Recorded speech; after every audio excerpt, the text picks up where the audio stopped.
our coming here, I think, is just to extend our support for the academic community here in Lviv, and we hope and to continue our cooperation. My talk today is not so much on translation. I'd rather focus today on media accessibility, which is a thriving new branch of audiovisual translation. And by media accessibility, I mean, well, it's usually meant three things. Audio description for the blind, and this is what I will be talking about today. Subtitling for the deaf and hard of hearing, as well as sign language interpreting. And I'm very curious what it looks like in Ukraine, so if you have any information, please tell me, I'd love to hear about that.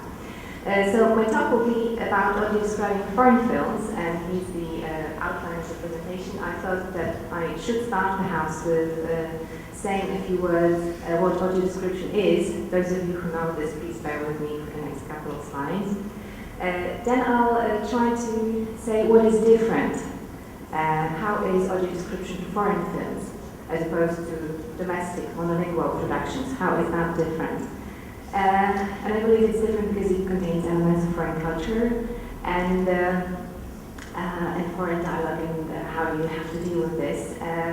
And I'd like to draw some parallels between audio description and audiovisual translation. For example, in showing you different strategies that you can use in audio description, and these strategies are actually taken from translation study and from audiovisual translation. And I'll be referring to a project we conducted on audio description of foreign films. So I'll be giving you examples and showing you clips. Hopefully this might work. So this will be about this project that we carried out. All right. So what is audio description? There are different names that you may come across apart from audio description that I will be using. There's also video description or descriptive video. These are terms that are used mostly in the US.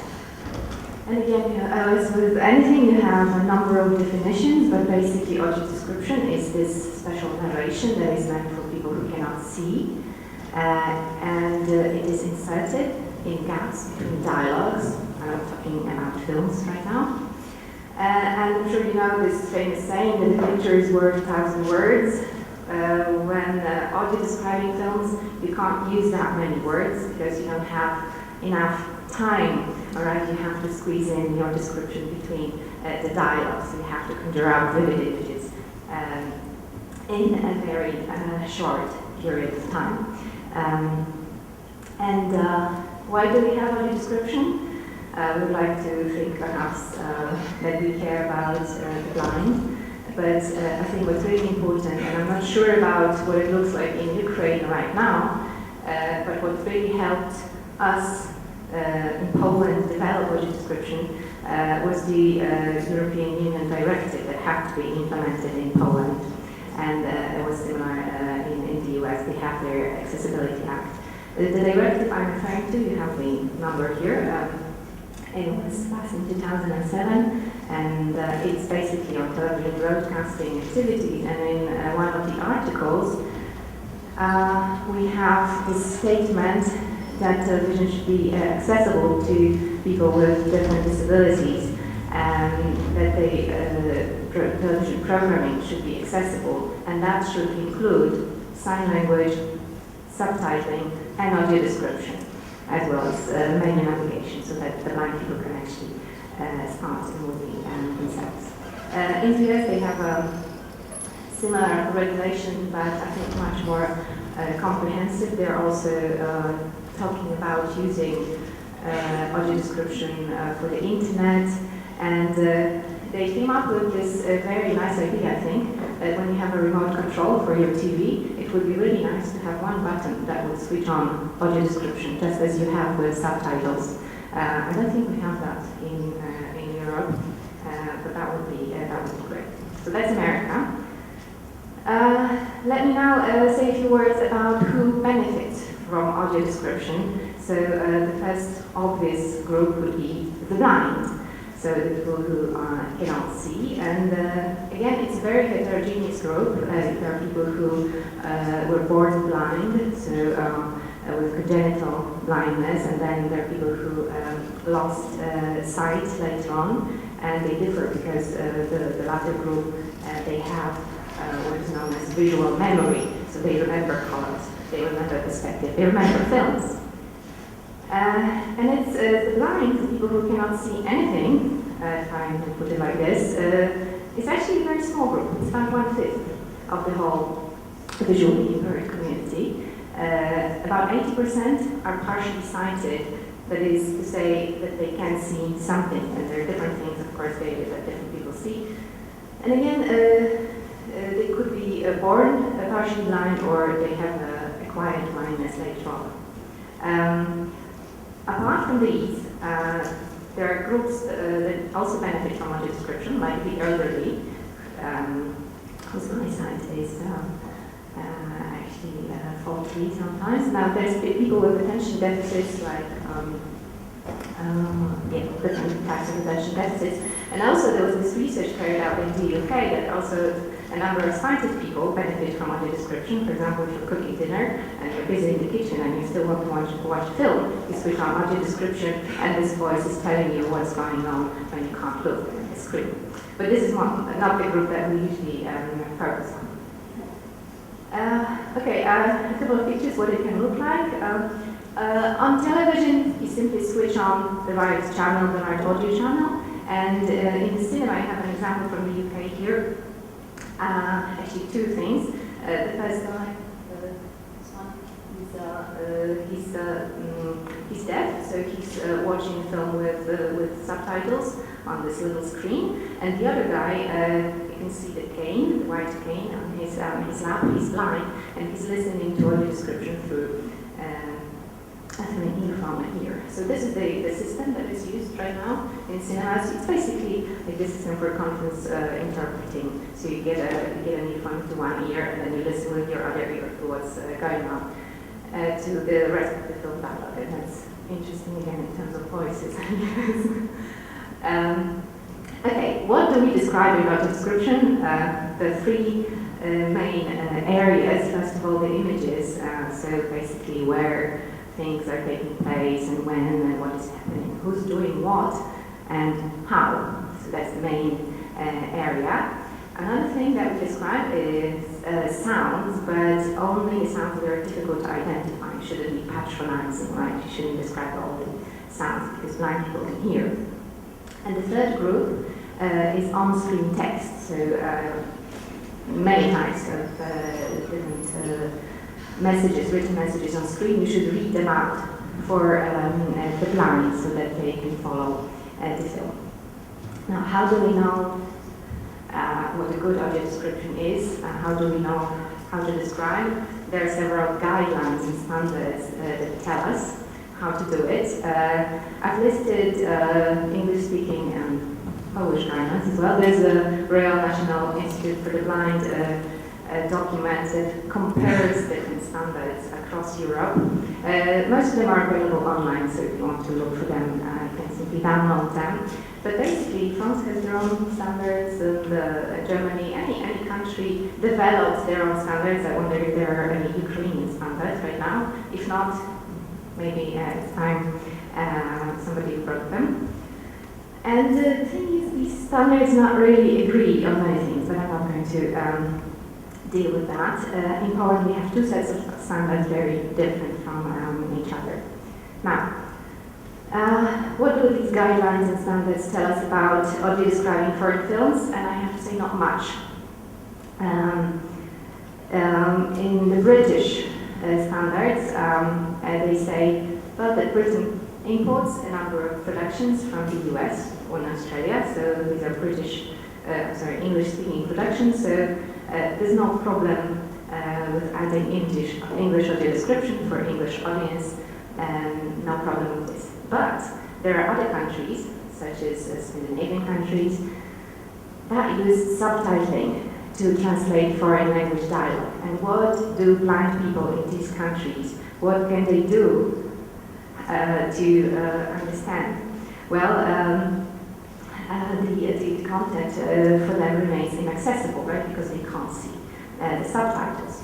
So they did a study in Scandinavia, and they asked blind people, if you're watching an English-speaking movie, would you like to have audio description in English, or would you rather have audio description in your own language?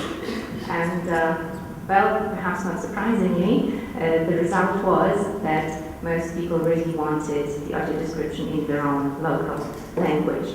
And that also implies the need to translate the foreign dialogue for them. In the Polish standards, we just have a very brief mention of the situation that when you audio describe foreign films, you need a voice that reads out the translation of the foreign dialogue and the voice that reads out the audio description, and they say that these two voices should be different. So not much help, I think. So how is audio description to foreign films different from audio description to monolingual domestic productions? And it's very similar to translation, I have to say, in many aspects. The first important aspect is, as I mentioned already, is you have to make the foreign dialogue accessible to blind and partially sighted viewers. So if you have an American film and you want to make it accessible to Ukrainian blind people, what do you do with this American dialogue? Another thing is the different foreign elements that could appear in the film, starting with foreign places, so where the characters are, through all the culture-specific icons, that's a very popular topic in translation studies, through different intercultural references, intertextual references, what do we do with this? And I'd like to say a few words perhaps on the competences of the audio describer and how is that different. Okay, I'll start with making foreign dialogue accessible, and then I'll move on to discussing foreign elements. So, how can we make this dialogue accessible? So we have this American film and we have Ukrainian blind people, what do we do? There are two ways. I'm not talking about dubbing, which is kind of easy and not a problem. If you have a dubbed film, you just add audio description and you don't deal with other voices. If you don't have dubbing, what you can do is you can read out the subtitles that there are to the film, and this is called audio subtitling or spoken subtitles. Or if you're in Poland or Ukraine as well, you happen to have voiceover. So in Poland, as some of you may know, we just have one male voice talent who reads out the translation of all the dialogue. So we have one voice, and we have to complement it with audio description. So we basically end up with 3 audio tracks. We have the original language that you could hear, the American, let's say in my example, American English. You have your audio subtitling or voiceover, and then you have audio description. It really might be quite difficult to follow for blind viewers, so the quality of mixing is really important. Right, so what are the potential problems? So how do we synchronize all this? I said audio description is inserted in gaps between dialogues, but which gaps do we really mean? How many voices we should use to read the dialogues and to read audio description? And if we have one voice, as we do have in Poland, reading the translation of all the dialogues, when we have scenes with many characters, how do blind people identify those characters? Sometimes it's difficult for sighted people to know who's talking. Okay, and again, I come to my examples. So how many voices, basically? Should we have the same voice read out the subtitles and audio description, or should we have 2 separate voices? One for the dialogues, one for audio description. And I have 2 examples to show you this.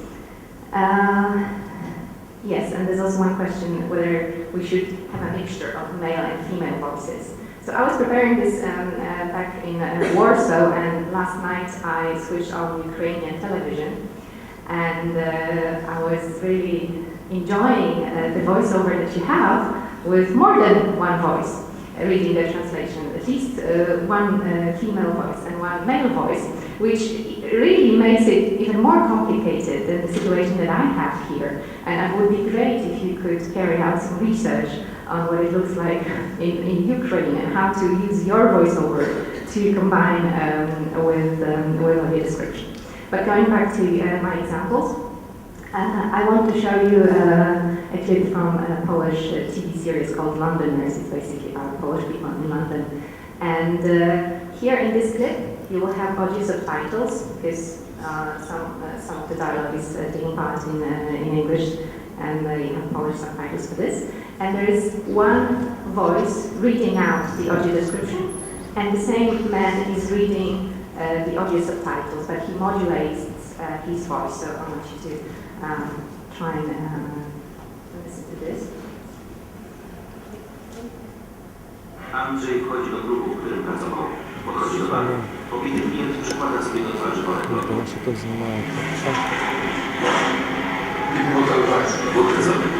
Ja znam. Jestem klientem podwórku. Nie rozumiesz po angielsku? Napiew wysoko jeszcze opieczały się. Pobity klient James siada obok Andrzeja. Nabijesz się za mną. Dobra. Polak. Polak. Masz jaja. Dzięki.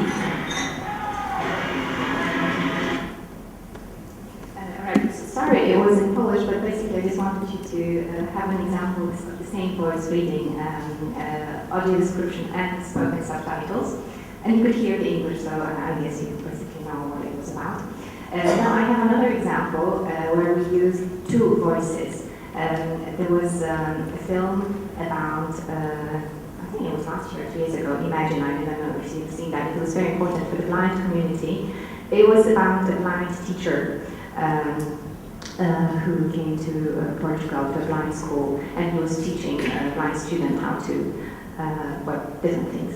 And here's a scene when this blind guy is taking his blind friend to a shoe shop, and he's telling her what kind of shoes she should get, so that they're really helpful in walking. And we have audio description that is read out by a female voice, and the voiceover in Polish, but has provided the English version of what they're saying in subtitles, so it might be confusing when watching so many different languages. So just to compare, when you have two voices, female for the audio description and male for spoken subtitles.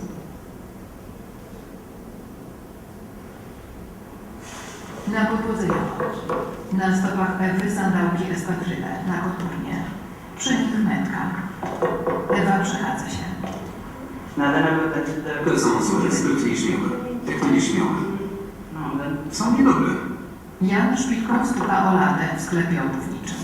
Na stopach Ewy czarne szpilki. Tandeta. Co? Tandeta. Ewa w czarnych sandałkach. To są niezłe. 8 na 10. Przybierz te. W dłoniach Jana sandałki na obcasie w lampacie centki. Wokół kostki paseczek ze złotą sprzączką. Pięta zabudowana.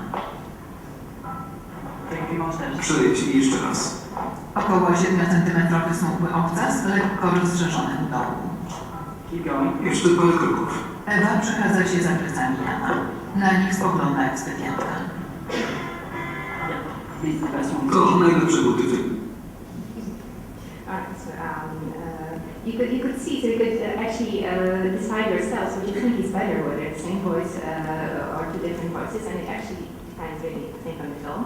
And in the study that I mentioned at the beginning, we asked our participants whether they prefer to have one or two voices, and they said when you have a foreign film with a voiceover translation, they would love to have two voices of two different sexes. So if the man is reading the translation of the dialogues, they'd love to have a female voice to read out the audio description. But of course, it really depends on the country where you are, and I'd like to show you two examples from Almodovar's Volver, very beginning. So the original film is in Spanish, and I have an example of English audio description with audio subtitles. And in English, they decided to have a female voice to read out all the translation, possibly because the film was about women. So a male voice was reading audio description, whereas in Poland, we had an opposite situation. They had a female voice to read out audio description. But I'll show you the British clip first, and also please pay attention to the way the mixing was done, how well you can hear the original dialogues and whether it helps you to recognize the characters.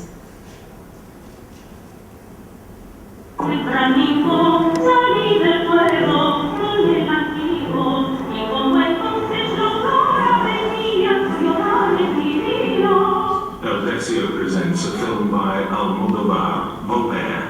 The words stand out in bold, cardinal red letters against closely packed rows of solid marble gravestones. A relentless wind blusters through the cemetery where dozens of women are either scrubbing furiously away at their family graves or are arranging pots of flowers around them. One of the headstones displays the photo portraits side by side of a man and of a woman. Three women are busying themselves around this grave. Raymunda, her teenage daughter Paula, and her older sister Soleil. Put some sand in the bath, or it'll fall over. The wind whips around the grave, toppling the vase over. And this bloody wind. Right, the letters were. Read it. There are so many widows, but the women here live longer than the men. Except poor Mum. No, Mum was lucky. Remember, don't say that. She died in Dad's arms, and she loved him more than anyone. Burned to death. That's all. Could you hear the original dialogues very well? Well, I couldn't. Fanny could.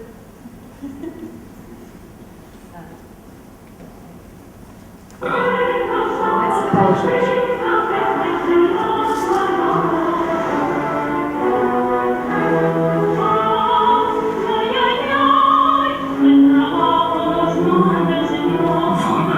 Na jednym z grobów zdjęcia portretowego mężczyzny i kobiety. Wokół grobu trzymają się trzy kobiety. Raymunda, jej nastoletnia córka Paula i jej starsza siostra Soleil. Pieprzony wiatr. Wychodzę i porządnie litery. Paula, Ile to zdrów. Soleil, Mniejsze kobiety żyją tutaj. Raymunda. Oprócz biednej mamy. Ona miała szczęście. Nie mów tak. Umarła w objęciach taty, którego kochała najbardziej w świecie. Umrzeć w płomieniach. Nie znam gorszej. Stop here. Did you hear any differences? The mixing? Yes. So actually the British blind audience I've heard the complaints they couldn't hear enough of the original voices, which made it difficult to see who is really talking. So how can we identify characters, or how can we help blind people identify who is talking? We could use what I call the name insertion strategy in audio description, and that basically means that you insert the character's name before they say something. And I have a fragment from Midnight in Paris, the very beginning, we have the time codes there. So in red you have the names of characters, and it's basically they are read by audio describer, and then the characters say something. So you could basically insert those names to help people. And we asked our audience in this study that I mentioned, would they find it useful for characters' names to be added in the AD script? And 87% said yes, so that's a good result. But they said, please don't overdo it. So don't do it, well, we should do it especially at the beginning of the film, and only when there are many speakers, obviously. But they said if we do it too often, their suspension of disbelief is disrupted, so they're constantly reminded that they're watching a film, and they don't really want this. And I have an example here of the name insertion strategy. That's from Big Fish by Tim Burton. And you have a scene with 4 characters sitting at dinner, and we have names of their names inserted just before they say something.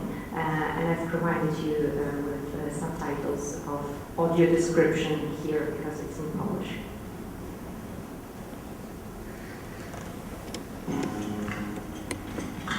Wieczór, jadalnia. Stary Edward, jego żona William i Josephine jedzą kolację.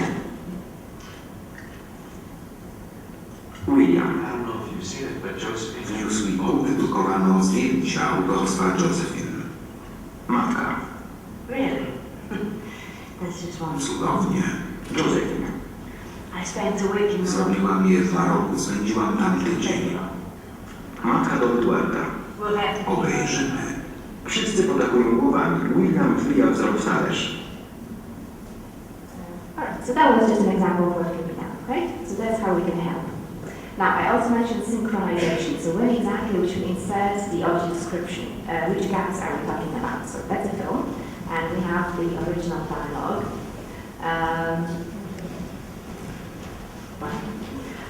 And then we have voiceover, and as most of you know, it's much shorter than the original dialogue. So we asked our audiences where exactly we can insert audio description, and they said the ideal situation is when you insert when nobody's saying anything, so in the gaps between original dialogue. But they said it's also okay for audio description to overlap with the original dialogue as long as it doesn't overlap with voiceover. But what is really unacceptable is when we talk over the translation of the foreign dialogue. So that was unacceptable. Okay, so that was foreign dialogue. Now moving on to different culture-specific items that you can see in the film. And sure you know there are many different classifications of culture-specific items. So I just selected one from the book by Jorge Diaz and and they talk about geographical references, ethnographic references, and these references I'll be talking about. And they also mention socio-political references, right? So I'll focus on the first 2 types. So geographical references, you basically have to tell your blind audience where the characters are. So if you have in a film those 2 buildings, and if you ask me a month ago, I would have no clue what that is, I have to admit. But having come here, talking to you, you obviously know what that is. So I guess, yeah, I have the captions here. Right, so how do we describe these for Ukrainian audience, and how do we describe this for foreign audience? Okay, what do we say? Do we say the name? Do we describe the building? How meaningful that is for you as from Ukraine and for us who don't know this, okay? So that's what we should really think about the audience. Now I wanted to show you well, not that short, but a clip from the very beginning of Harry Potter and the Half-Blood Prince, and try to count how many names of places in London you can actually identify in audio description. And also think about what you would do with them if you had to audio describe this film for a Ukrainian audience, let's say.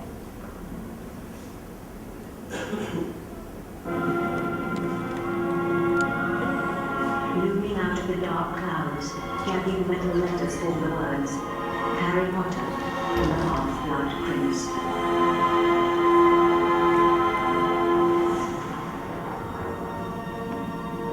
Reflected in the glass of a tall office building, the brooding storm clouds settle over the city of London. Staff on one of the upper floors gather at the windows and look out in alarm as the menacing clouds drift ever closer. Lightning flashes behind the clouds. They billow forward in the shape of a skull from which 3 dark trails of smoke appear.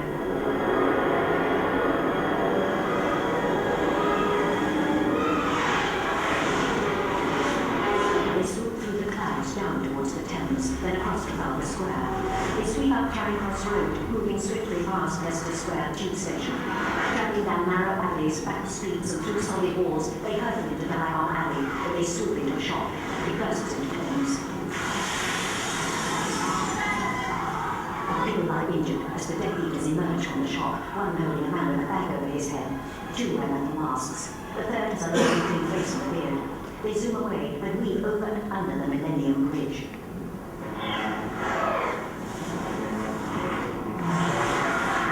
Tilts and sways, clinging against the parapets. They cling on desperately. Steel supports are ripped away. Those on the undulating bridge run in panic. The remaining supports walls give way and the bridge crashes into the murky waters of the Thames. The three trails of smoke rise from the river and cross each other in the blur. Surbiton Railway Station. Harry's in the cafe reading the Daily Prophet. Headlines include bridge collapse, death toll rises. Harry Potter the Right, how many have we got? I know you were counting. 7, yes, we got all of them, I think. So what did we have? We had the, I have mine up here. We had the City of London Festival, right? And we had the Thames, right? The Trafalgar Square, Charing Cross Road, Leicester Square Tube Station, I can understand. Millennium Bridge, of course. And then at the very end, we had Surbiton Railway Station. I don't know how many of you have been there. What do you think? Would that be, would we mention all these names when we were, if we had to audio describe this into Ukrainian or into Polish? I don't think we would say Surbiton Railway Station perhaps, or Leicester Square Tube Station. I don't know. Would we as audio describers, would we recognize all those places? So it also shows you the importance of working with the screenplay, right, and the script, I guess. Okay, let me move on if you want to. Maybe on time. Now, that's again from Imagine. Do you know which city this film is set? That's Lisbon. How do you know? The yellow tram, of course. Now, believe it or not, it was never mentioned in our description, and I was wondering why. Maybe the audio describer hasn't been to Lisbon and they haven't noticed. I don't know, they never mentioned that. So it's also related to cultural competences of the audio describer. Okay, this is from Angels and Demons, so it takes place in Rome. So when audio describing foreign places, you can use, you can add some foreign flavor, and in British audio description, they had this expression, more people run to the fountain and help the cardinal, lift the cardinal into the piazza. Okay, so you use the term piazza and not just the square to reflect the character. Now I have 3 slides from Woody Allen's films. The first one is from Matchpoint. That's in London. Do we recognize all those places? Do we name them in audio description? What do we do with them? The last one, the 4th one, do you know where that is? That's the London Eye, yeah. Below the London Eye we have Swiss Red Tower in London, designed by Foster, famous architect, building in the city. It's quite important, it's quite prestigious, but do you recognize it? Is it important for blind people? I don't know.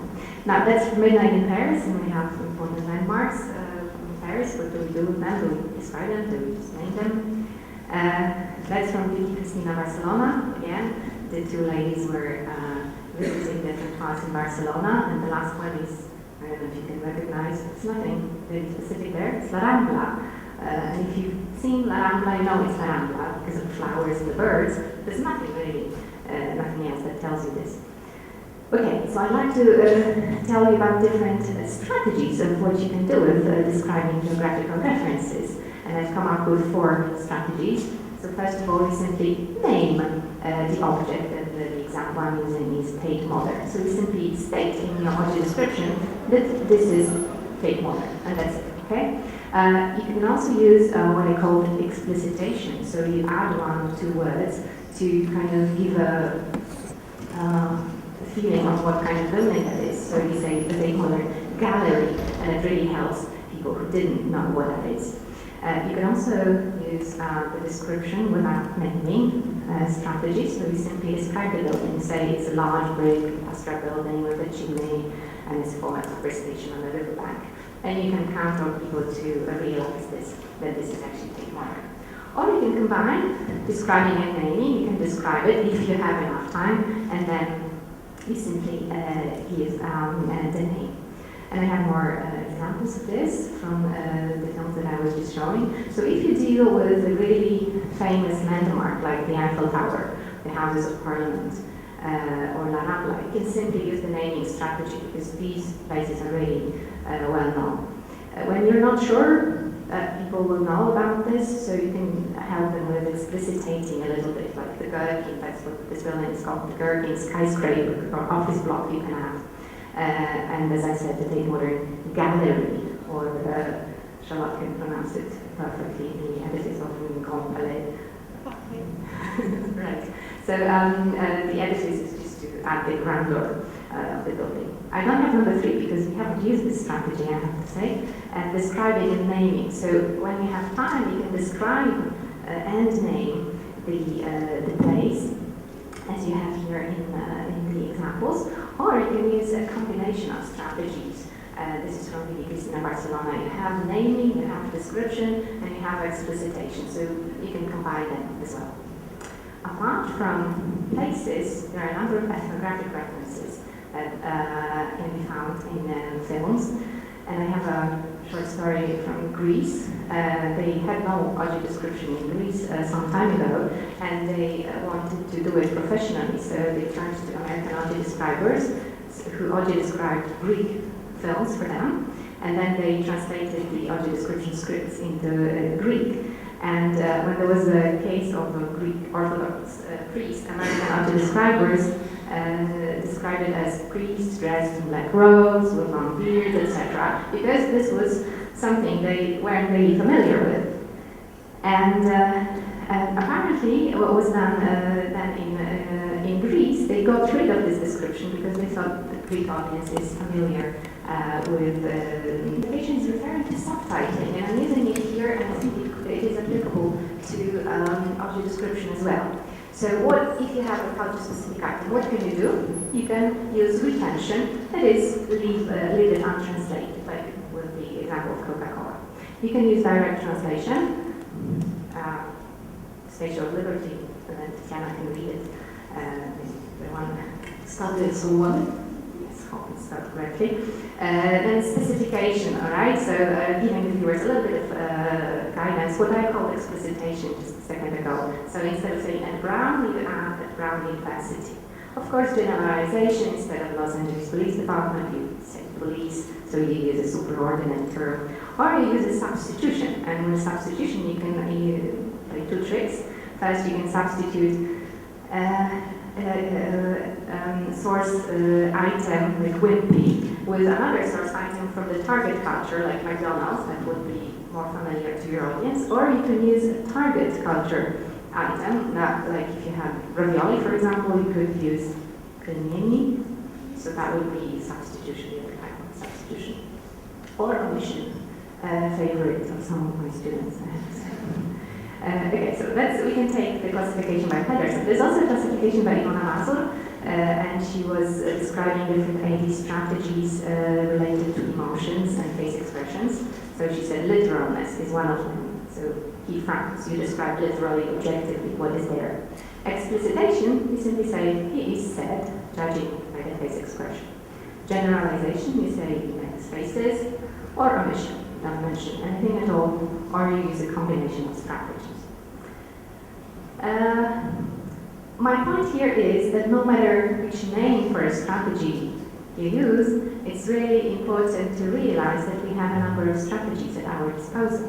And we know these strategies from translation studies, and you can use them for audio description. So you here, if you are qualified in translation, and if you wanted to qualify in audio description, you have a lot of background that is necessary and helpful in doing this. Okay, we have an example. We had this scene in Midnight in Paris, and we were wondering which word to use here, whether we should say man playing a bull, or a game in the park, or balls, or what.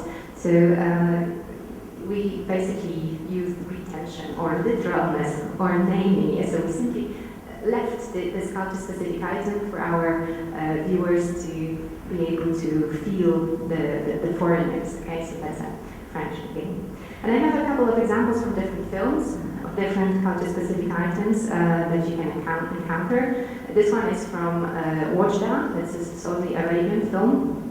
It was very difficult to audio describe. First of all, when you look at the clothes that these people were wearing. So you have fragments of audio in boxes. So we have 3 women in a car, and 2 of them are wearing niqabs, and 1 black burqa, yes, that covers the whole body and face. So we have here, in the second example, right, you have retention, you keep the name, but you have to do some research to know what it's called, and then specification, the garment that covers the body and the face. Okay, so we explain to your audience because you assume you're not really familiar with this. Again, let's watch her mom, and they wear khimars. I don't know if you would be able to name these correctly, I wasn't. And again, we have retention and specification. And of course, we use specification for the first time it appeared, and then when these garments appear later on, we just use the retention. We also had foreign text on screen, and that was very challenging for the describers. And the first one, of course, we had to check that. That was Quran recitation competition. And we simply translated that directly, so that was a direct translation. And in the other, watch that's her name in Arabic. So direct translation is a strategy that we use. In Memoirs of a Geisha, it's not really a foreign film, it's an English film with English audio description, but it's set in Japan, as some of you may know. And again, we had a number of culture-specific items, like these shoes. You can see that. These shoes are called geta. And the strategy again that was used in audio description was retention and specification. So there was an explanation that these are raised wooden claws worn by geisha. Here again, quite difficult to audio describe this. So where are we? We are in the okiya that was described before, and then a little, a number of items.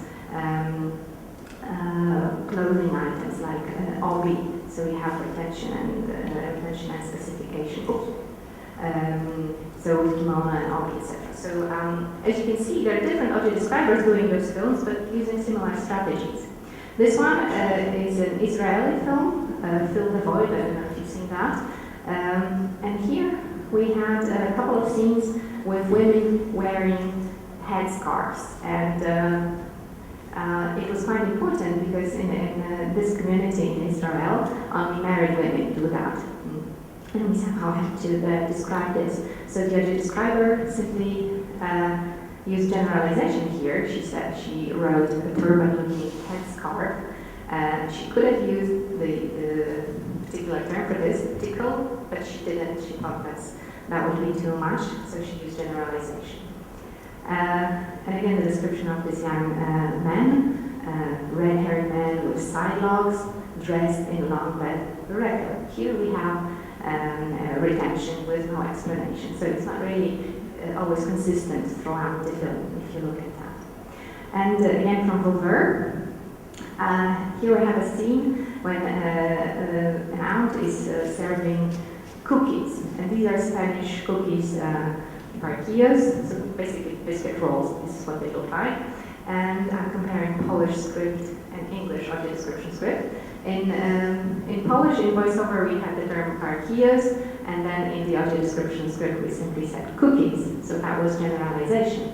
In English, what they did with this, they said they're serving wafers. So as you can see, a completely different thing. So the strategy that was used in English was substitution with culture-specific items from their own culture. And again, we had foreign text on screen. That's a restaurant with cervezas in Spanish, which means beer. So in the Polish script, we simply wrote that Raimundo takes up the keys and opens the door, and on the door there is a sign, cervezas, and a picture of a beer mug. And so we used retention. And in English, what they did, they used omission. They didn't say anything about this foreign text on screen. Okay, so to sum up this part a little bit. So in audio description for films, again, just as in the case of translation, you can bring the audience closer to the original culture by using retention strategy, and this is kind of foreignization, I guess, or you can remove culture-specific items using substitution or omission, and that would be domesticating, and this is what's familiar, I guess. and the final part, intertextual references. This is from Voltaire again, and that's Don Quixote references. What do you do with this? Do you describe them? Do you tell the people, okay, hey, this is a reference to Don Quixote, what should we do? Both in the Polish script and in the English script, we simply described that there was a wind farm, and we didn't say it's a reference, okay? We thought viewers will interpret themselves. So we just literally described that. However, in Midnight in Paris, there's, I don't know how many of you have seen this film, there's an opening scene that is a visual reference to a painting. So there's a couple standing right there on the bridge, and they talk all the time. So there's no space for us to describe it, and that's the painting that this scene refers to, that's Monet. So what we did, before the beginning of the film, we added an audio introduction. And over the opening credits, we simply described the scene and we said specifically that this image resembles Claude Monet's painting, Bridge over what it is. Okay, and there was an intertextual reference we didn't notice. That was from Almodovar, with Penelope Cruz reflected here in a washing machine, and that was a reference to a previous film by Almodovar, What Have I Done to Deserve This, with another character reflected. We didn't notice that, so we didn't describe it. Conclusions. Okay, 2 slides on this, I think. So, what I'd like to claim is that really the competences of audiovisual translator and translator in general and the foreign films audio describer are similar. So we need to know the source culture and the source language. We need to be sensitive to film language and to other films, the cinematography basically. We have to know how to work with audiovisual text and understand different ways, as Charlotte was saying, to understand the meaning making of films. And of course, the ability to condense the text in the script is also quite important, both in audio description and in other types of audiovisual translation, and research skills. With those foreign films, I'm sure you've noticed that without research, audio description would not be possible, just as in the case of translation.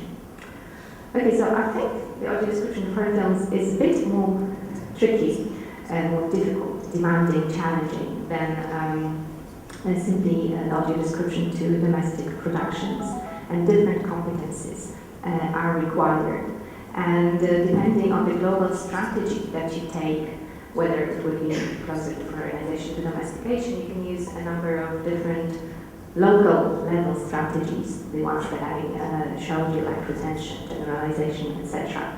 And then you end up with a different product that really depends on the target audience. And of course, you can use AED-specific solutions like audio introduction.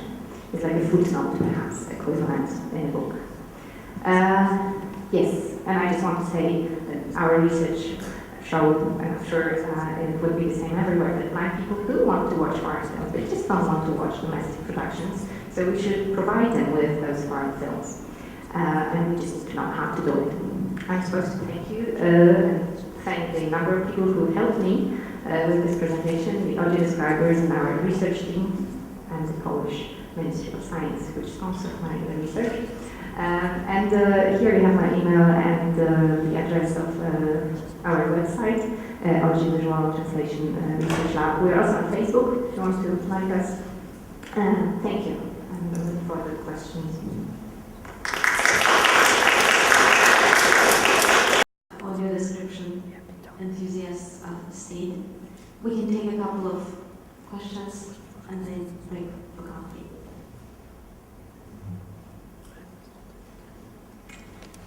Thank you for your report. Audio description is basically quite a new thing for me, and it was really interesting to know that. And I wanted just to ask you, basically every screenplay contains a short description of setting, of surroundings, your background, of action, whatever. Can it be that this short description is enough for audio description, like only basing on what is written in screenplay? I guess it really depends, because with different screenplays you have different descriptions. Like if you take Almodovar, he would just give you a lot of detail done. And when you're audio describing this, you can simply take those hints and incorporate them. With other directors, I don't think they, I looked at some scripts by Woody Allen and there's basically nothing there. It's just the dialogue, okay, or scene changes are marked. So it really depends on the material you're working with. Plus, if you even take this script by Almodovar, which is so rich in detail, it doesn't really help you sometimes when you have to adapt it for your own audience. So Almodovar wasn't really thinking about Ukrainian audio description. So all those things that you think you have to explain, you have to come up with your own solutions. So yes or no?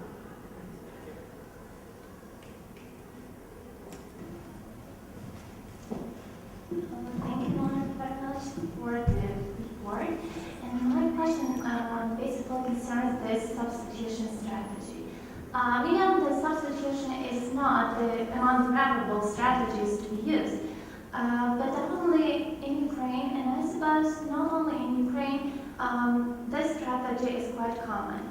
So my question is, to what extent does the substitution strategy changes the people's or the audience's, the listeners' perception of reality? Well, my answer would be you have to do a perception study to answer this, but I think it changes this in a way that it doesn't allow you to experience the foreign flavor of the culture that is being described. Okay, so it makes you makes things more familiar. Whether it's more interesting or maybe easier to process, that's another thing. I have to say I'm not a very big fan of substitution myself, but I know it's used. It's also very often used in Polish dubbing, for example, and I think it's done for commercial purposes as well. I don't think it's been done for commercial purposes in audio description. It's not that yet developed, but what is familiar, I think, may sell well. So that's either cost of commercial considerations there.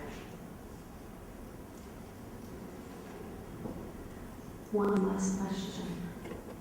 Thank you for the presentation. You were talking about the synchronization of the voiceover and the description. And I just wonder, are there any cases when the dialogue or monologue is happening at the same time with the action? And the action is important also to know. And obviously we don't need the voiceover and the description over each other. So what should we do in such case?